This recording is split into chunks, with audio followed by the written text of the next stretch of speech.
Now at 6, we continue to follow breaking news. The wife of a former Tyler police officer was convicted of child abuse. Good evening and thanks so much for joining us. I'm Maranjali Lopez.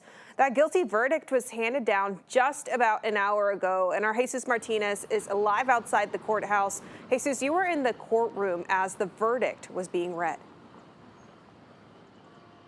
Hey, good evening, Mara. Yeah, that verdict came down just a few minutes before the 5 p.m. and that jury sent down that guilty verdict.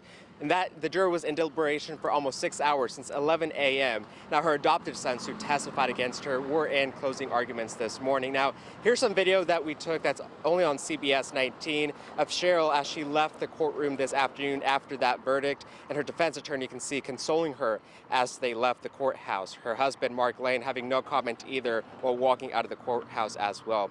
Now, back to those closing arguments this morning, the defense claimed that the evidence from the start of this investigation was flawed, adding witness testimonies were inconsistent. He added that Cheryl Lane admitted to using an archery arrow and hit one of her 13-year-old adopted twins boys, but says the intent was corporal punishment, not abuse. She had to look you in the eye.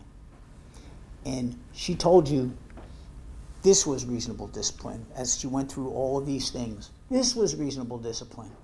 Yeah, I did that, but that was reasonable discipline. Yeah, I did that, but that was reasonable discipline. These were teenagers who needed a loving and firm hand.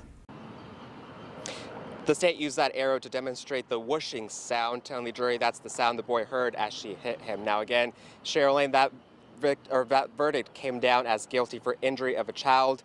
And Tuesday morning will start the sentencing phase of this trial. But again, that guilty verdict for Cheryl Lane, sentencing starts Tuesday morning. Live in the courtroom in Tyler, Jesus Martinez, CBS 19.